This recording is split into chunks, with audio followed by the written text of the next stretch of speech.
This is the Xbox Series S, and it's designed to offer the same generational leap as the more powerful Series X, such as high frame rates, ray tracing, and super fast load times, but at a much lower price. And that brings us to the question, is it any kind of compromise?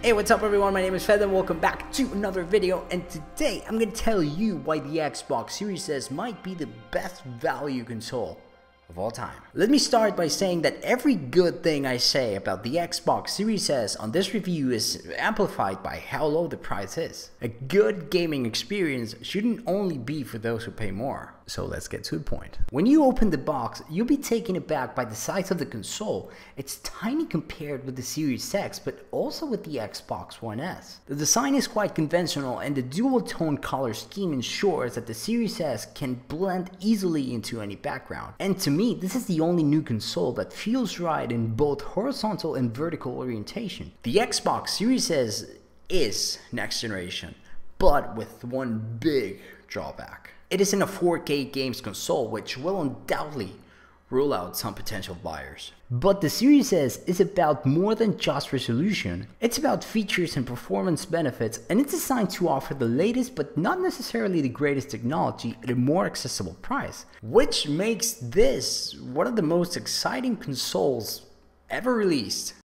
Some people say that the Series S isn't meant for hardcore gamers, and well, I agree. It cannot do 4K gaming, and hardcore gamers know that. Of course, they would go with the Series X or the PS5 depending on their preference. But it can upscale to 4K when connected to an ultra high definition display. And a handful of titles are capable of native 4K. But the Series S was designed to run games at a lower resolution first and foremost. But what the Xbox Series S does, at least in theory, is that it unlocks a whole new generation for those looking to play the games of today and tomorrow on a console that is inexpensive without having to compromise on the next gen essentials. Something like this, it's never happened before. The Xbox Series S has significantly less storage than the Xbox Series X, featuring a 512GB solid-state drive, of which 364GB are usable. Microsoft says that the Series S games will be relatively smaller in size since they won't require additional 4K assets, and this might be true in some cases, but with most modern games crossing the 100GB threshold,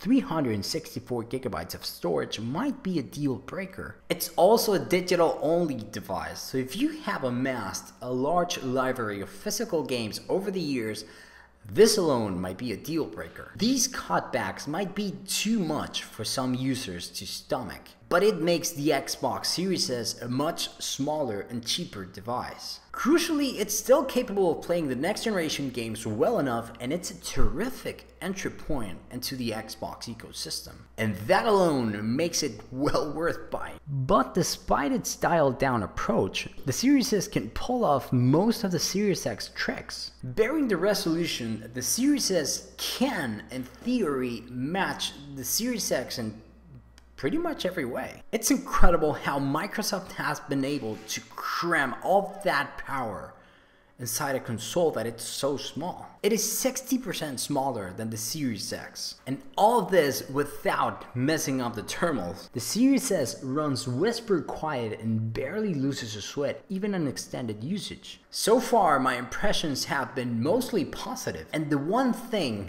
that has remained consistent since I got it is the speed. To say that the solid-state drive inside the Series S is fast will be an understatement. The console boots up in seconds. The same is true about game load times. Coming from a previous generation console, this is the first thing you'd notice about the Series S, and it's incredible how much this improves the gaming experience. There's one more big benefit of fast storage. You can pause multiple games and the system will remember where you left off even after you restart the console, and I could have never imagined how useful this is. Not all games support this, but the ones that do work as promised.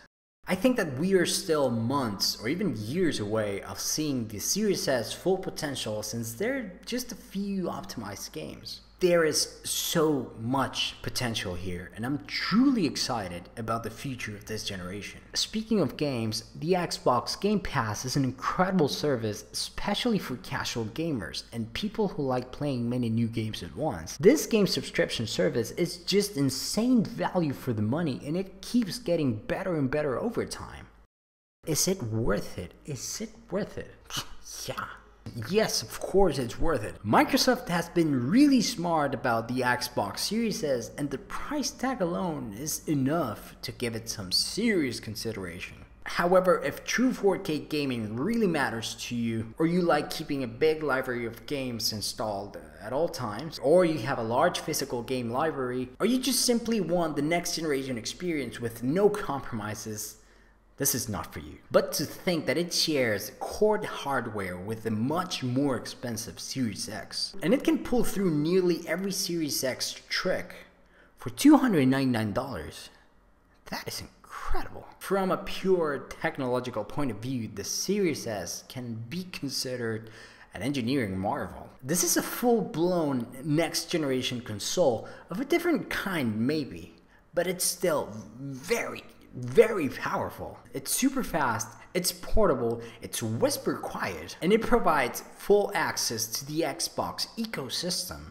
Now, of course, there are some compromises, but the great things about this console are far more than the setbacks. Like I said before, a good gaming experience shouldn't only be for those who pay more.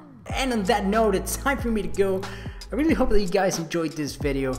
Thank you so very much for being here with me. I truly appreciate each and every one of you in this channel. Anyways, I hope that you guys are all doing great, and I'll see you on the next one.